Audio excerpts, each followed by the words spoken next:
안녕하세요. 40대 중반 혼자 딸을 키우고 있는 여자입니다. 드라마에서만 볼 법한 일이 제가 현실에서 겪었던 내용을 여러분께 들려드리고자 이렇게 사연을 보내게 되었어요.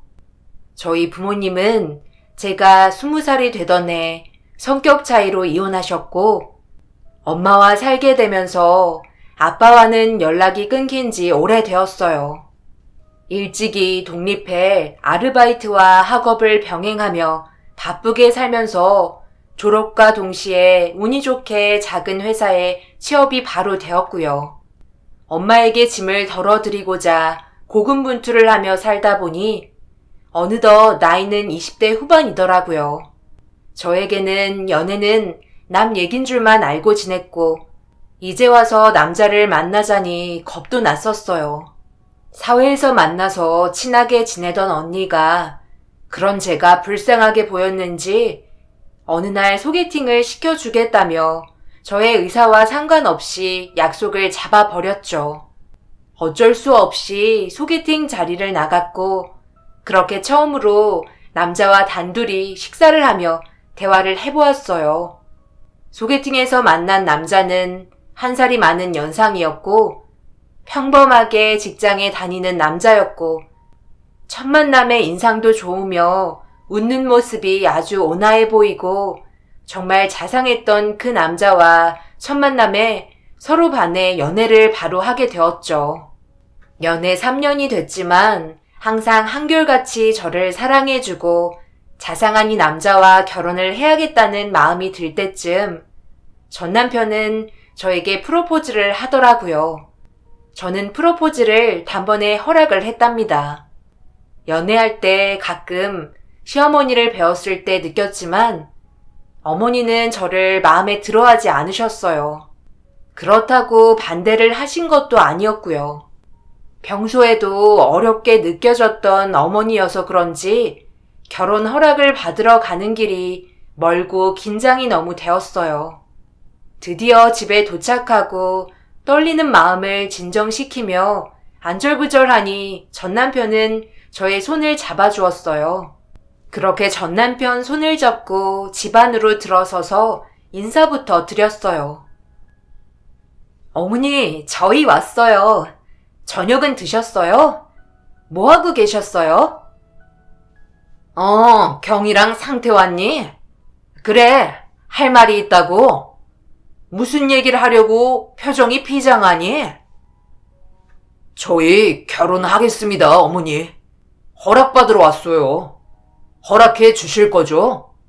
어머니도 평소에 경이 반대는 하지 않으셨잖아요.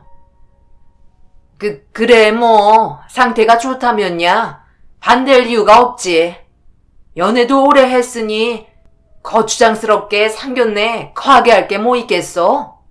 경이야, 어머님께 간단하게 식사할 겸 은은하게 뵙자고 전해드려라. 네, 어머님. 허락해 주셔서 정말 감사합니다. 앞으로 어머님과 상태 씨한테 잘할게요. 그날의 어머님의 표정은 평소보다 더 어두워지셨지만 다행히도 반대는 하지 않으셨어요. 그렇게 저희는 일사천리로 상견례와 결혼 준비가 무서울 만큼 빠르게 진행이 되었죠. 그런데 전 남편의 표정이 좋지 않아 제가 물어봤어요. 상태 씨, 무슨 일 있어? 왜 그렇게 표정이 어두워? 할 말 있으면 해봐. 괜찮아. 설마 어머님이 이제 와서 결혼 반대하시는 거야? 반대는 무슨 그런 거 아니야. 그냥 좀 어머니가 걸리시는 게 있나 봐. 실은 어머니가 너희 부모님 이혼하신 게 걸리신데 어머니가 노파심에 그런 말씀을 하신 거니 걱정하지 마. 결혼 반대는 안 하셨어. 그렇다고 반대하셔도 난 꼭 너랑 결혼할 거니까. 표정이 좋지 않는 저를 전 남편은 달래주더군요. 전 남편 앞에선 괜찮다며 어르신들 입장에선 그러실 수 있다고는 말은 했지만 헤어지고 집에 와서 생각하니 전 남편 말이 자꾸 떠올라 마음이 좋지 않았습니다. 그동안 어머님의 표정이 좋지 않으셨던 이유도 이제야 납득이 되었고요. 그래도 저는 전 남편을 사랑하는 마음이 더 컸고 이렇게 헤어지면 좋은 사람은 두 번 다시는 만날 수 없을 것 같아 전 남편을 믿고 결혼 준비에 전념을 했죠. 저희는 무사히 결혼을 하였습니다. 서로의 관계는 연애 때보다 더 깊이 사랑하는 마음이 생겼고 행복했어요. 행복은 오래가지 못했어요. 결혼과 동시에 점점 끔찍한 결혼 생활이 펼쳐지기 시작했죠. 그건 어머님의 참견이었어요. 아이는 지금 신혼이니 신혼을 즐겨야 되고 꼭 지금 아니라도 언제든 낳아도 되지 않냐며 애 낳으면 여자 몸 한순간에 망가지니 피임 꼭 하라는 말과 남편이지만 잠자리는 너무 쉽게 해줘서는 안 된다며 네가 알아서 피하도록 하라는 당부 아닌 당부의 말씀이셨죠.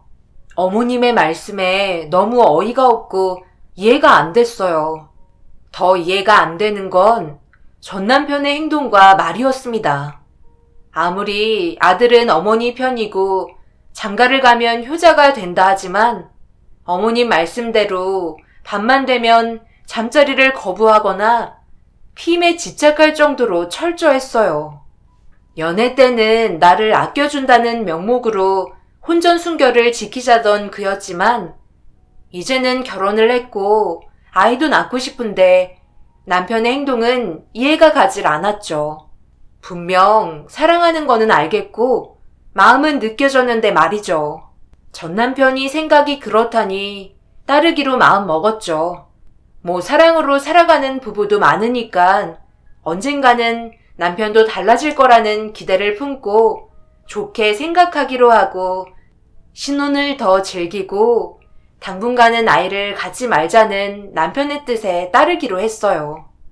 그렇게 결혼 생활 2년이 지날 때쯤 남편이 아이를 갖자고 이제는 가지고 싶다고 저에게 먼저 다가왔고 드디어 전 남편이 아이를 원하는구나. 이제는 준비가 되었나 보다 하고 기뻤습니다. 저희 부부는 아이를 가지기 위해 준비를 시작할 때쯤 어머님의 태도도 갑자기 바뀌기 시작했습니다. 어느 날 용안 한의원에서 아기가 금방 생기게 한다며 한약을 지어 오셨어요. 약을 주시며 하시는 말씀은 저를 생각해서 챙겨주는 듯 하면서 생색 아닌 생색도 내시더라고요. 여전히 표정은 좋아 보이지 않았고요. 아가, 이 약 비싼 거야. 내가 아는 지인한테 웃돈까지 주고 진짜 어렵게 지어왔다. 무조건 자기 전에 따뜻하게 데워서 먹어야 된다. 의사 선생님도 부부관계 전에 먹는 게 효과가 더 좋다고 하시니 빼먹지 말고 잘 챙겨 먹어라. 상태한테도 챙겨주라고 일러뒀다. 어머님 너무 감사해요. 이런 것까지 챙겨주셔서. 어머님 정성이니 제가 꼭 챙겨 먹고 꼭 예쁜 손자 안겨드릴게요. 무뚝뚝하고 표정은 늘 좋지 않으셨지만 그래도 날 걱정하고 이렇게 약까지 챙겨주시는 어머님이 너무 감사했고 서운한 마음이 눈 녹듯 다 녹더라고요. 다시 한번 어머님께 잘해야겠다고 다짐하게 되었죠. 그날 이후 저희 부부는 어머님이 해다 주신 약을 열심히 먹으면서 아이를 가지기 위해 노력을 많이 했지만 결혼 생활 3년이 지나고 4년이 지나도 자연 임신은 그렇게 쉽지 않았어요. 안 그래도 임신이 되지 않아 스트레스와 예민함이 겹쳐 힘들어하고 있는데 어머님은 힘들어하는 저는 보이지가 않으셨죠. 그렇게 어머님의 구박과 모진 소리를 들으며 참고 또 참고 하루하루를 버텼어요. 한날은 어머님께서 화를 버럭 내시며 저에게 이상이 있는 게 아니냐며 병원을 가자고 하셨어요. 예. 아니, 내가 남들은 한참을 기다려야 겨우 살 수 있다는 약도 해주는데 왜 애가 안 생기니? 정말 너 약 잘 챙겨 먹고는 있는 거야? 설마 나 몰래 버리고 그러는 거 아니지? 남들이 다 아는 임신, 넌 왜 못하는 거야? 너 몸에 문제가 있는 거 아니니? 어머님, 어머니가 시키신 대로 부부 관계 전 꼭 약 잘 챙겨 먹고 있고요. 어머님이 저 생각해서 해주신 건데 제가 왜 버리겠어요. 상태 씨한테 물어보시면 아실 거예요. 남편이 약을 매일 시간 맞춰서 챙겨줬어요. 그런데 왜 안 생기냐고? 아무래도 병원을 가보는 게 좋겠다. 네 몸이 아무 이상 없는지 내가 직접 확인해 봐야겠다. 친구 며느리가 하는 산부인과가 있으니 내일 당장 나랑 병원 같이 가자꾸나. 네, 알겠어요. 어머님 출발 전에 미리 알려주시면 제가 준비하고 어머님 모시러 갈게요. 어머님 말씀이 다 틀린 건 아닐 것 같다는 생각이 들어 병원을 같이 가기로 했죠. 그날 밤 저는 잠도 오지 않고 정말 내가 문제가 있는 건 아닌지, 이러다 아기를 진짜 못 낳는 건 아니겠지 하는 걱정이 너무 되다 보니 스트레스는 더 심해져 불안감이 밀려와 뜬 눈으로 밤을 샜어요. 다음날 어머님과 병원에서 검사를 했지만 제 몸은 아무 이상 없다는 소견이 나왔습니다. 어머님이 그 말에 다행이다는 표정을 지으셨고 이제야 어머님의 화가 조금 사그라드시는 듯 했어요. 왜 임신이 안 되는지 여쭤보셨고 선생님께서는 요즘 부부가 다 이상이 없는 경우가 많다며 그걸 난임이라고 설명을 해주시더군요.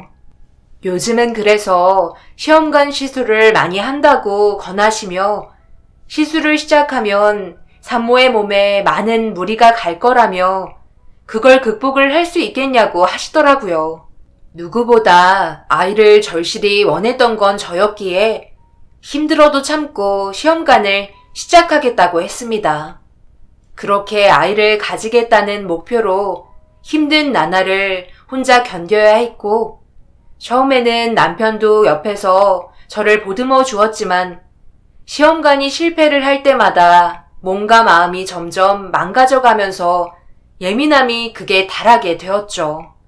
그렇게 전남편과 싸우는 횟수가 늘어나면서 전남편도 지치기 시작했고 더 이상 절 봐주지 않더라고요. 역시나 어머님은 구박에 벗어나 인격 모독의 말씀도 서스럼치 않으셨죠. 저는 도저히 이렇게는 안 될 것 같아 결단을 내려야 했어요.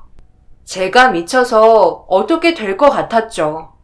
퇴근한 남편에게 이야기 좀 하자며 거실에 마주보고 앉아서 제가 먼저 말을 꺼내기 시작했어요.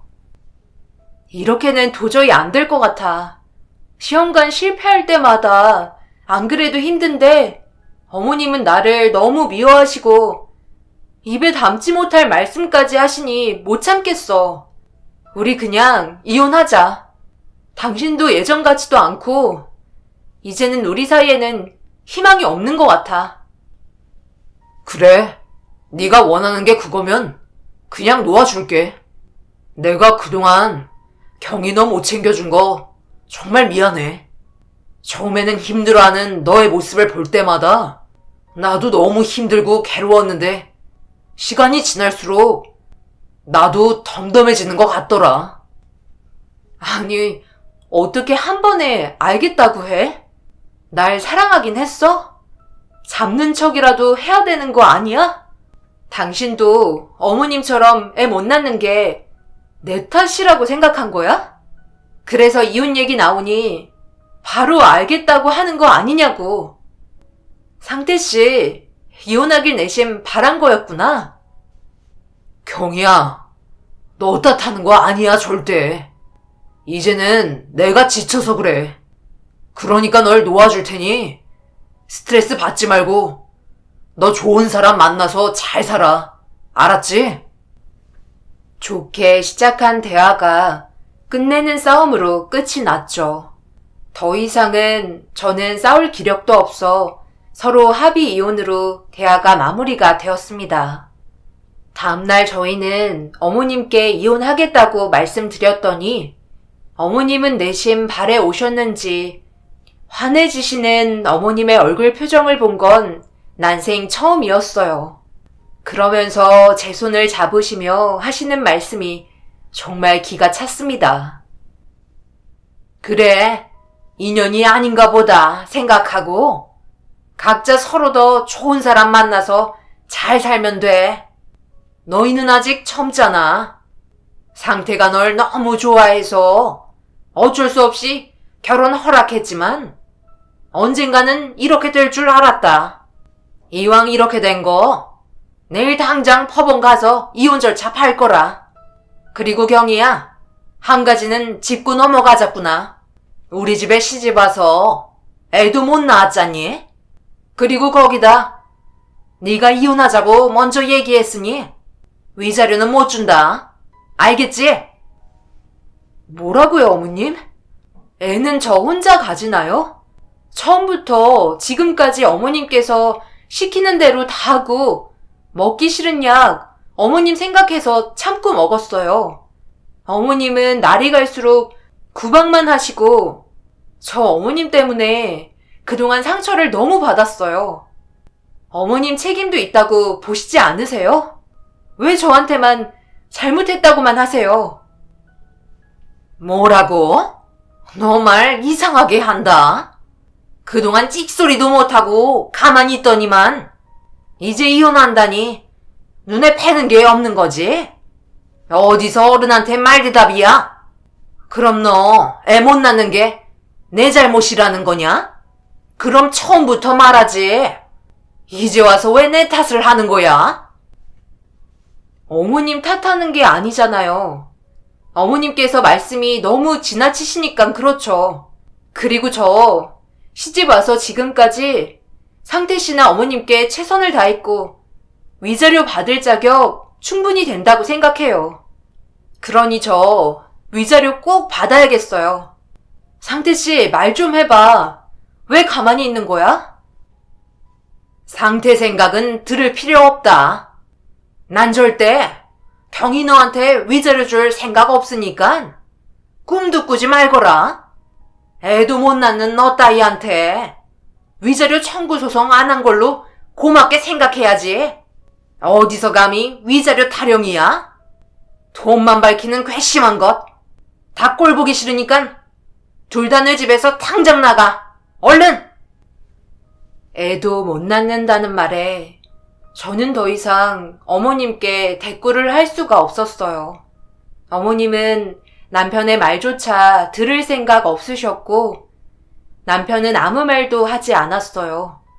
오히려 이상할 만큼 어머님 눈치만 보고 있었죠. 그렇게 어머님 댁에서 쫓겨난 우리 부부는 집으로 가는 길에 전 남편은 저에게 위자료는 어머니 몰래 마련해 줄 테니 걱정하지 말라더군요. 어이가 없어 웃음밖에 나오지 않았어요. 속으로 어디 얼마나 주는지 두고 보기로 했죠. 이틀이 지나서 남편이 부르더니 통장과 도장을 저에게 주더라고요. 화가 덜 풀린 저는 이게 뭐냐며 통장 안을 받고 거기에는 2천만 원이 찍혀 있었어요. 그렇게 남편 앞에 통장을 내밀며 제가 물었어요. 이게 뭐야? 지금 이 돈 받고 어쩌라는 거야? 설마 이게 그동안 힘들게 참고 지낸 보상이라는 거야?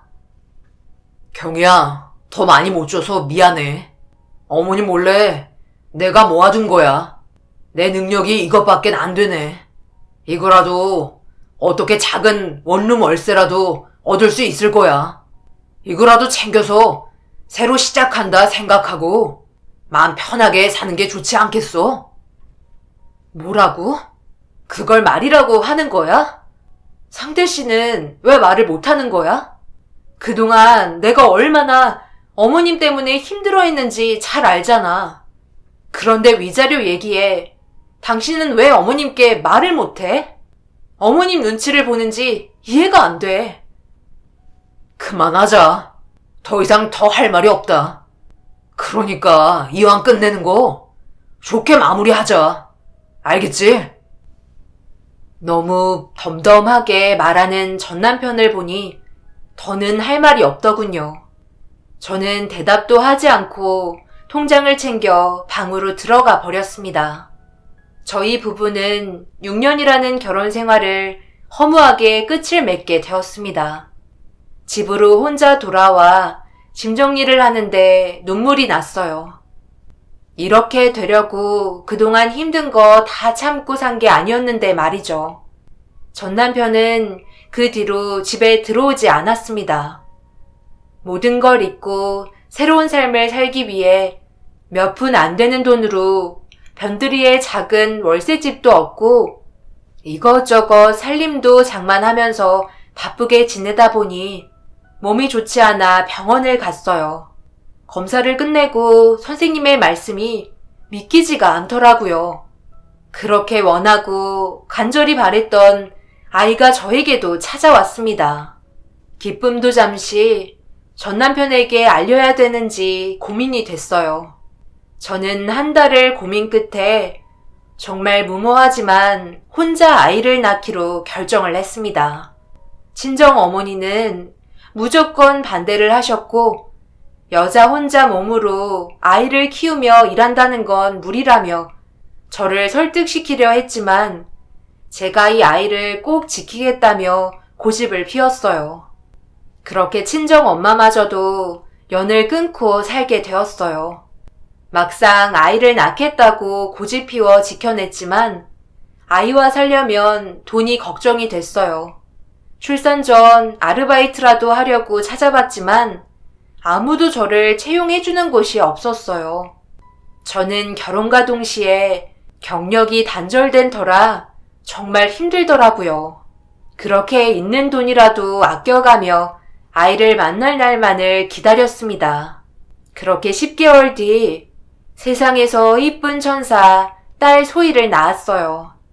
소희를 보면서 너무 행복했고 기뻤지만 현실은 아이를 키우기에는 너무나 힘들고 열악하였고 가지고 있던 돈도 다 바닥이나 먹는 날보다 굶는 날이 많았죠. 물론 몸조리는 꿈도 꾸지 못했고 돈을 아끼겠다며 일회용 기저귀 대신 청기저귀를 쓰며 매일같이 삶았었고요. 비싼 분유를 살 돈이 없어 모유를 먹이며 키웠지만 먹는 것이 없다 보니 젖까지 말라 더 이상 젖도 나오지 않았어요. 배가 고파 울기만 하는 소희를 보고 있자니 너무 마음이 찢어졌어요. 배고파 울다 지쳐 잠이 든 소희를 보면서 못난 어미 때문에 갓난쟁이가 너무 고생하는 것 같아서 전 남편에게 연락을 해서 도와달라고 해야 되나 하는 생각도 들었지만 어머님이 생각이 나 그럴 수도 없었어요. 저는 소희를 안고 소리 없는 눈물을 흘려야만 했었죠. 도저히 안 될 것만 같아 소희라도 먹여야겠다는 생각에 잠든 소희를 방에 눕혀놓고 저는 동네 슈퍼로 가서 사정을 해봐야겠다는 생각에 쭈뼛거리며 슈퍼에 들어갔어요. 아주머니는 저를 보시고는 굳은 표정으로 마지못해 인사를 하셨죠. 애기 엄마 왔어? 얼굴이 왜 그래? 아픈 거야?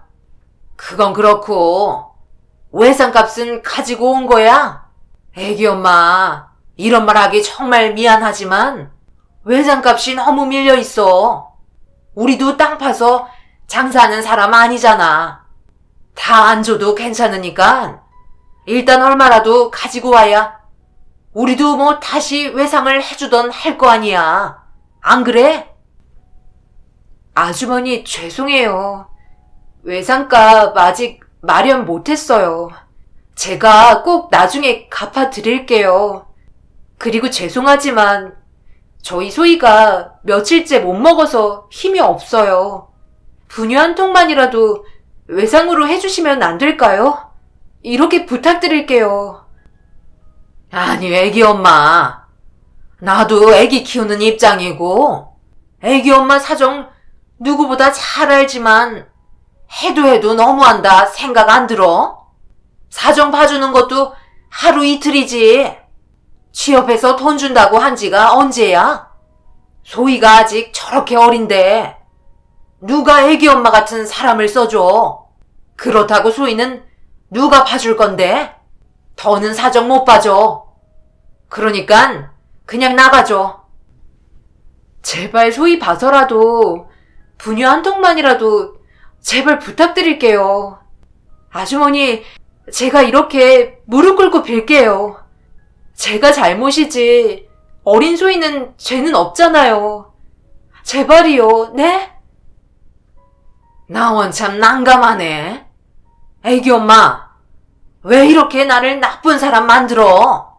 난 난처하게 하지 말고, 외상값 일부라도 가지고 오기 전까진 절대 안 되니까 어서 나가줘. 나도 장사해야 된다고. 아니, 능력이 안 되면 나치를 말든지. 뭔 행복을 누리겠다고 애 아빠한테 연락도 안 하고 고집을 피우고 그래. 애만 불쌍하지. 그렇게 저는 쫓겨나다시피 가게를 나와야 했고, 나오면서 아주머니의 마지막 말이 비수가 되어 가슴에 꽂혔어요. 집으로 돌아가는 짧은 시간, 앞이 보이지 않을 만큼 많은 눈물이 나왔어요. 집 앞에서 주저앉아 소리가 새어나갈까 싶어 입을 틀어막고 많이 울었습니다. 능력 없는 나 자신이 너무 한심해서 미웠고, 못난 어미 때문에 고생하는 소희에게 너무 미안함이 컸기에 정말 많이 울었어요.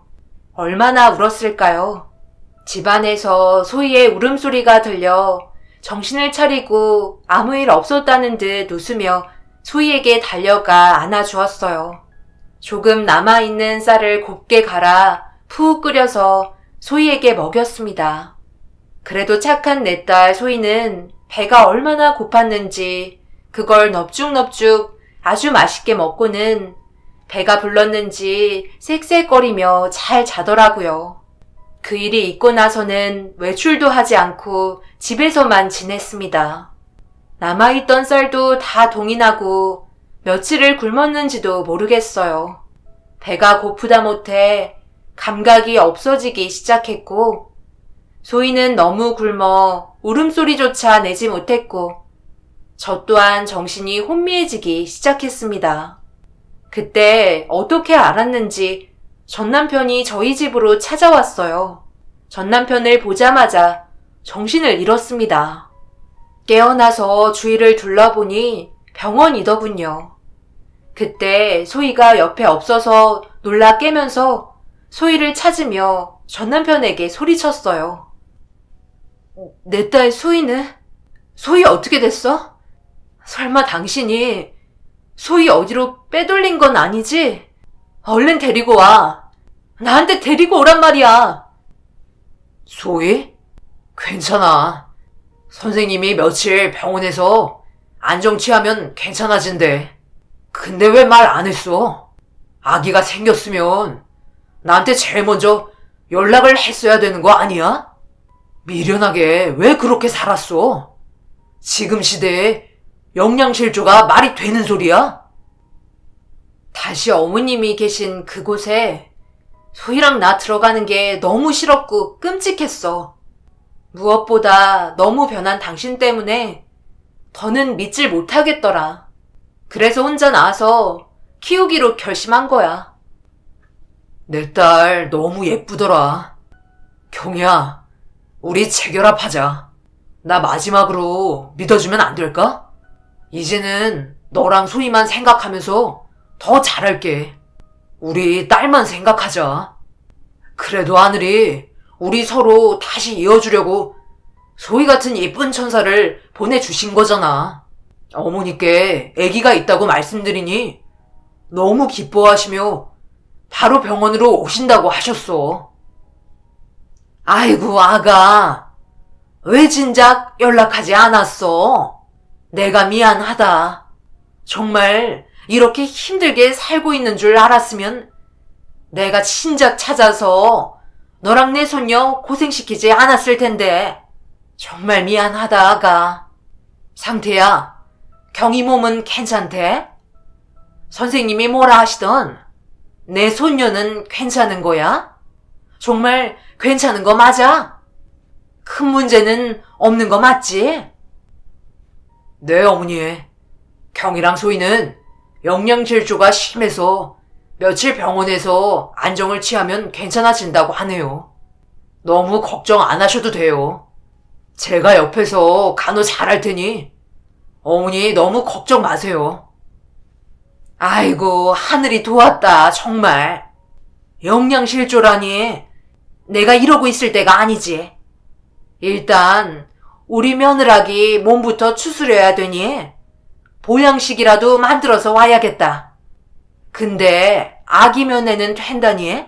우리 손녀 얼굴 빨리 보고 싶은데. 며칠 있다가요. 지금은 안정이 먼저라 면회는 좀 더 있다가 가능하대서 저도 아직 얼굴은 못 봤어요. 면회 가능해지면 제일 먼저 어머니께 알려드릴게요. 전 남편의 말에 어머님은 눈물을 훔치시며 저에게 보양식을 먹이시겠다며 댁으로 가셨습니다. 어머님도 핏줄에 집착을 해서인 건지 갑자기 저를 무척이나 반기는 것 같았어요. 전혀 다른 사람처럼 한없이 다정하게 변한 어머님의 태도에 저는 당황할 수밖에 없었고 너무 혼란스러웠습니다. 한편으로는 차라리 잘 됐다 싶었어요. 이제는 내 딸 소희를 굶기지 않고 이쁘게 사랑으로 키울 수 있겠다 싶었으니깐요.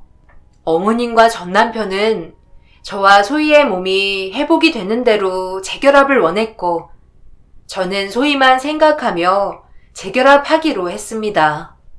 그리고 퇴원 후 원래 살던 집으로 들어가 셋이서 행복하게 살자며 다시 다정하고 자상했던 전 남편으로 돌아왔습니다.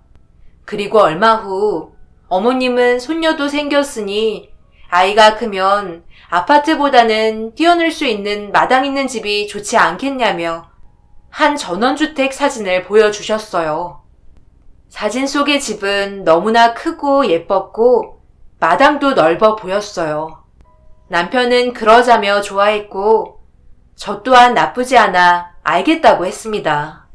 그리고 다가오는 주말에 어머님과 같이 그 집에 가게 되었어요. 그 집에는 다른 사람이 이미 살고 있었습니다. 어머님이 난처한 표정을 보이시며 저에게 힘들게 말을 이어나가셨어요. 아가, 인사드려라. 시숙이시다. 실은 너랑 상태가 연애할 때부터 진작에 말을 했어야 됐는데 이제야 말해서 미안하다. 상태한테 뭐라 하지 말거라. 내가 너한테 말하지 말라고 했다. 괜히 집에 아픈 사람이 있으면 너 성격에 신경 쓸 것 같아서 말이다. 원래 몸이 약한 애라 계속 병원에 누워만 있었어. 일어나지도 못할 거라고 마음의 준비를 하라고 했는데 다행히도 장애가 좀 있지. 지금은 아주 건강해서 일도 하고 그래. 너한테는 염치가 없지만 오빠라 생각하고 잘 좀 지내줬으면 좋겠구나. 집 관리도 시숙이 다 해줄 거야. 넌 내 손녀만 아프지 않게 잘 키우면서 상태랑 행복하게 살면 돼. 난 지금처럼 나 혼자 살면 되니까 전혀 신경 쓸 거 없다.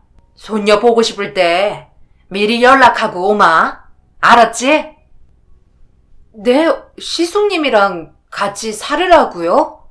네, 알겠어요. 어머님 소희한테도 식구가 많으면 좋으니까요. 큰아빠가 계시니 소희도 좋아하겠어요. 고맙구나, 경이야. 이런 착한 며느리를 그동안 구박하고 쫓아내다니 내가 그동안 정말 잘못했다. 용서해다오. 어머님은 갑자기 예전이랑 전혀 다른 사람이 되어 계셨어요.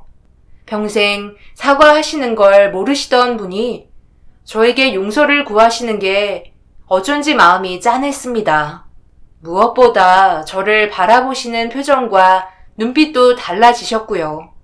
정말 세상 다정하셨어요. 저희 식구는 살던 집을 정리하고 시숙과 다 같이 한 가족으로 살게 되었어요. 시숙과 살면서 그제서야 전 남편의 외모와 이미지뿐 아니라 웃는 모습도 닮았더라고요. 자상한 면도 비슷했고요. 역시 피는 못 속이는구나 생각했었죠.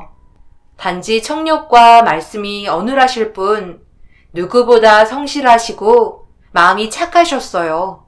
그리고 모르는 사람이 보면 오히려 시숙이 아빠라고 착각할 정도로 아빠인 전 남편보다 더 끔찍이 소희를 이뻐해 주셨어요. 걷다가 넘어지면 제일 먼저 뛰어가셔서 우는 소희를 안고는 달래주셨고 소희도 큰아빠를 무척 좋아했고 오히려 아빠보다 잘 따르는 소희였어요. 저런 분이 소희의 큰아버지여서 소희는 큰 사랑을 받고 예쁘게 클 수 있겠구나 하고요. 한편으로는 안심이 됐어요. 시숙과 남편, 저 그리고 소희는 진정한 가족이 되어가고 있었고 행복하고 정말 단란하게 잘 지내고 있었습니다. 행복이 정말 더는 끝나지 않을 거라고 믿었어요. 너무 믿음이 강한 탓이었을까요? 제 믿음은 한순간의 사건으로 산산조각이 났고 모든 것이 다 거짓이었고 가족이라고 믿고 있던 사람들에게 철저히 속임을 당하며 살아왔다는 걸 알게 됐습니다. 정말 소름이 끼쳤어요. 다정했던 전 남편과 시숙의 거짓이었다는 거를 그 일이 터지고 알게 되었습니다. 어느 날 남편은 직장에서 하던 업무가 바뀌게 되어 장기 출장이 잡혀 한 달을 해외로 가야 된다고 저에게 말을 했어요. 한 달 뒤에는 같이 살 수 있으니 소희랑 형님이랑 잘 지내고 있으라고 자주 연락하겠다며 저를 안심시켜 주더라고요. 너무 걱정하지 말고 몸 건강히 잘 지내다 오라고 했습니다. 그렇게 전 남편은 장기 출장을 가고 저와 소희 집으로 돌아왔어요. 그런데 시숙의 표정이 너무 안 좋아 보여서 무슨 일이시냐고 여쭤봤지만 아무것도 아니라는 듯이 고개만 젓고는 일을 하시러 나가셨고 그때 소희가 울어 저는 집 안으로 들어갔습니다. 그리고 며칠 뒤 비바람이 심하게 치는 날 밤 그 동네 모든 집이 정전이 되고 불이 전혀 들어오지 않은 탓에 앞이 보이지 않아 초를 겨우 찾아 불을 켰습니다. 한쪽에서 시숙은 종이에다 무언가를 하고 있고 한참 뒤에 저에게 종이를 건네주었어요. 아무것도 없는 빈 하얀 종이여서 버리려다 뭔가가 만져지기에 자세히 보니 시숙이 촌농으로 삐뚤삐뚤하게 글을 적어두었더라고요. 저는 방으로 들어와서 불빛을 비추어 보고는 제 눈을 의심했어요. 착한 경이는 내 아내, 소희는 내 딸, 이 암흑 같은 곳에서 어서 도망쳐. 이렇게 적혀 있었습니다. 말도 안 되는 내용이었기에 저는 기분이 나빠 찢어버렸습니다. 그러나 계속 그 내용이 머릿속을 떠나지 않았어요. 시숙에게 그 내용이 무언지 물어보려고 시숙께 다가갔는데 급하게 가방과 폰을 챙겨주며 자꾸 저를 밖으로 내보내려고 했습니다. 종이에는 빨리 도망가, 빨리. 지금 도망 안 가면 넌 이제는 여기에 잡혀서 평생 나랑 살아야 돼. 네 남편이라는 사람은 진짜 네 남편이 아니야. 라고 적혀 있었고 저는 그 내용이 믿기지 않았지만 시숙의 표정을 보니 괜히 하는 말은 아니구나 하는 생각이 들었습니다. 뭔가가 있는 듯한 무서움에 정신없이 그 집에 소희를 두고 혼자 그 동네를 벗어나 아무도 모르는 곳에 도착했어요. 무슨 일이 어떻게 일어나는지 도저히 이해가 안 됐어요. 시숙은 왜 나를 도망치게 했고 말도 안 되는 말을 나에게 왜 했는지 도저히 납득이 가질 않았죠. 남편에게 전화를 해서 무슨 영문인지 묻고 싶었으나 연락이 되지 않았습니다. 정신을 차리고 보니 시숙이 저에게 주던 가방 안을 뒤져보기 시작했습니다. 시숙의 편지와 현금, 그리고 소희랑 같이 찍은 사진들이 들어 있었어요. 떨리는 손으로 편지를 펼쳐서 읽어보기 시작했습니다. 상상조차 할 수 없고 도저히 믿을 수 없는 내용이 적혀 있었어요. 착한 경희 씨, 정말 미안합니다. 저희 어머니를 용서해 주세요. 저는 경희 씨가 알다시피 몸이 약한 데다 귀도 들리지 않고 말도 못하는 농아인입니다. 병원에서 더는 가망이 없다고 마음의 준비를 하라는 말을 들으시고는 울면서 저에게 안 된다며 꼭 이겨내라고 했었어요. 그러던 어느 날 어머니가 저와 아주 비슷한 남자를 데리고 왔습니다. 그게 지금의 경희 씨 남편이고 그 사람은 제 이름으로 살아가기 시작했어요. 저는 어머니를 말리고 싶었지만 병상에 누워만 있어야 되기에 아무런 힘이 없었어요. 그런데 어머니가 저에게 너랑 결혼할 아가씨가 생겼다며 사진도 보여주며 마음씨도 착하다고 나중에 잘할 거라고 했어요. 그러면서 무척 기뻐했었죠. 그때 기적이 저에게 찾아왔습니다. 병세가 점점 좋아지면서 몸도 회복이 되기 시작했어요. 어머니는 이제는 됐다며 우리 핏줄만 있으면 된다며 어머니가 도와주신다고 하시더군요.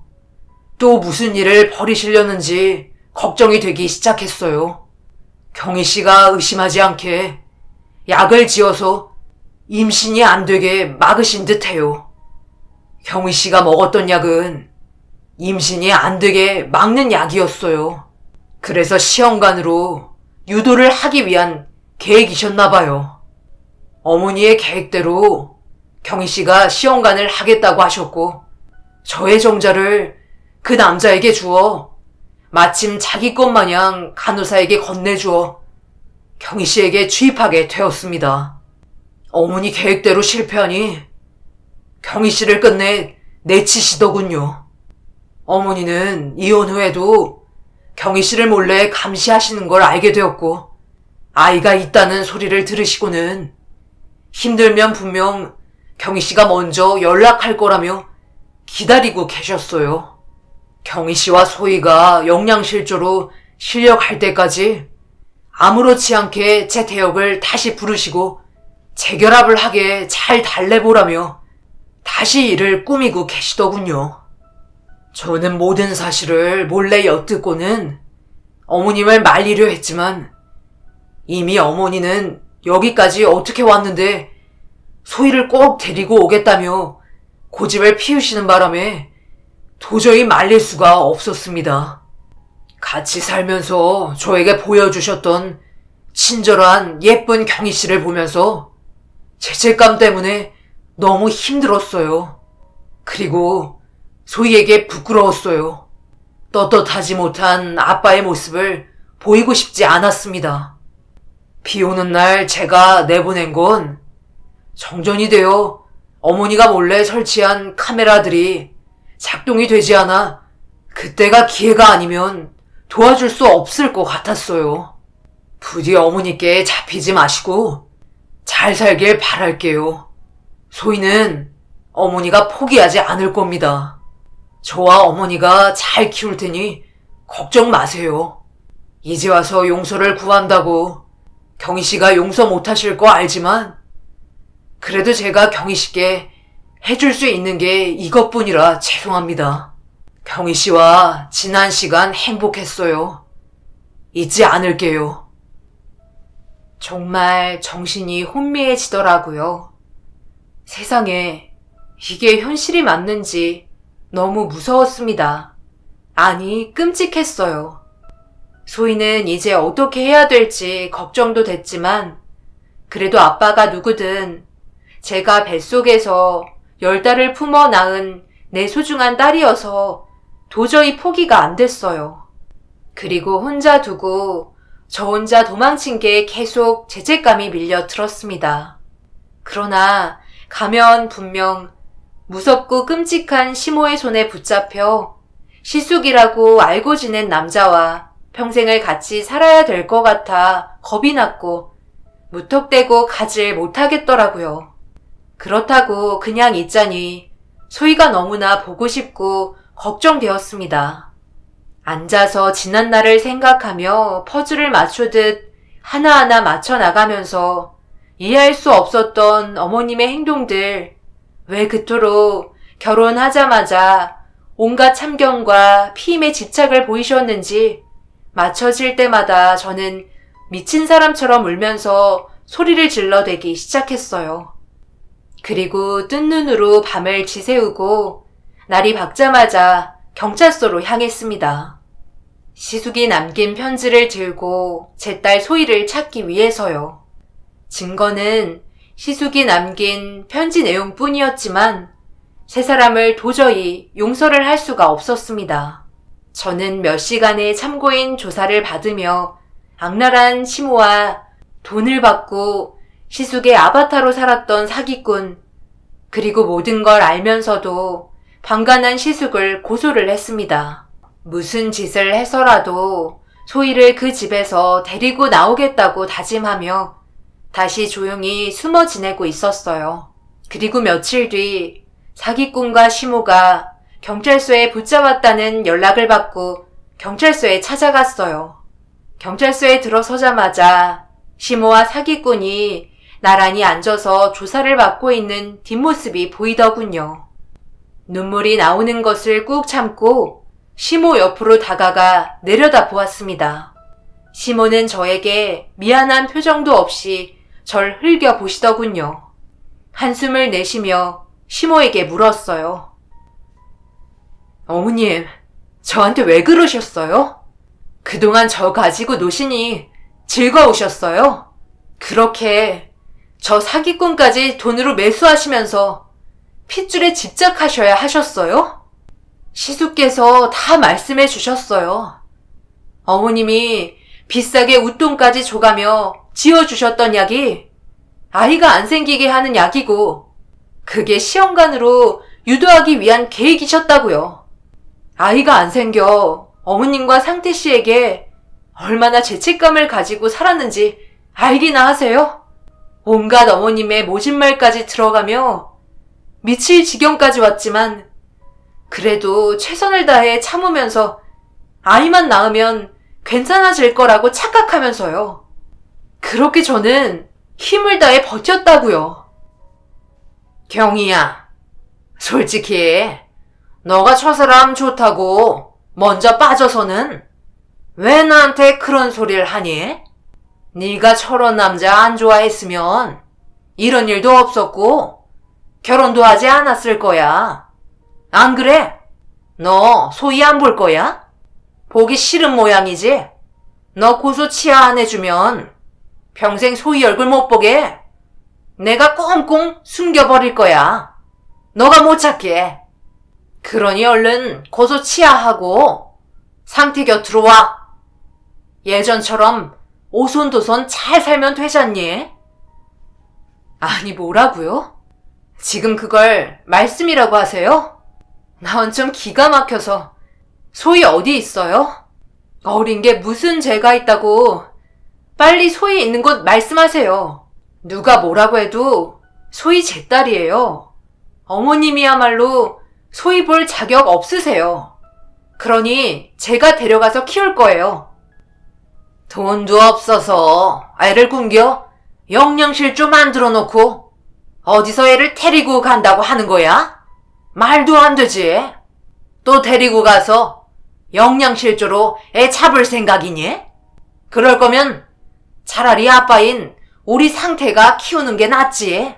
나도 있고 걱정 마라. 내 핏줄 내가 잘 키울 테니. 저한테 그런 죄를 짓고도 너무나 당당한 악랄한 시모의 말과 태도에 말문이 막혔어요. 저는 절대 고소 취하할 생각도 없고 소희도 꼭 데리고 가겠다고 어머님께 엄포를 놓고 바로 경찰서에서 나왔어요. 그런데 마침 시숙도 경찰서에 잡혀온 걸 보게 되었습니다. 시숙이 저와 눈이 마주치자마자 미안한지 얼굴을 푹 숙이고는 걸어 들어가더군요. 그 모습이 한편으로는 순간 짠하게 느껴졌어요. 시모는 저를 감시하기 위해 몰래 CCTV를 설치한 영상들, 그 밖에 여러 증거가 나와 사기꾼과 함께 형사처분을 받게 되었고, 시숙은 장애가 있는 사람이고 결정적으로 어머니를 도왔다는 증거가 불충분하였고, 나를 도와준 점을 감안하여 형사처분을 면하게 되었다는 결과를 듣게 되었습니다. 그리고 소희는 시숙께서 저에게 보내주셨어요. 그 이후로 자취를 감추셨어요. 시숙은 소희를 잘 키워줄 것과 진심으로 사과와 용서를 빌며 어머니를 용서해달라는 내용을 편지도 남겼지만 시모를 용서할 생각이 없었습니다. 정작 사과를 해야 될 시모와 사기꾼은 잘못이 없다며 오히려 큰 소리를 쳤으니까요. 그 사건 이후로 3년이 지난 지금의 저는 악몽을 떨치기 위해 소희를 생각하며 노력을 많이 하고 있어요. 지금은 소희는 어느덧 3살이 되었고 해맑고 씩씩하게 어린이집을 잘 다니고 있고요. 저는 사회적 기업에 채용이 되어 큰돈은 아니지만 일할 수 있는 직장이 생겨 소희와 헤어지지 않고 살 수 있게 되었습니다. 시숙은 지금까지 수소문을 해봤지만 찾을 수 없었어요. 그러나 매달 소희의 양육비인지 작은 돈을 잊지 않고 꾸준히 보내주시고 계세요. 솔직히 시숙이 보내주시는 돈 제 맘 같아선 받고 싶지 않지만 소희를 위해 차곡차곡 모아두고 있어요. 제 심정은 반반입니다. 그 악랄한 시모의 손에서 저를 마지막에 구해주신 분이자 소희의 생물학적 아빠인 시숙은 소희를 봐서라도 이제는 용서를 하는 게 맞는 걸까요? 아니면 시모의 엄청난 계략을 알고도 묵인한 시숙을 끝까지 찾아내 벌을 받게 하는 게 맞는 걸까요? 지금까지 긴 글 읽어주셔서 감사합니다.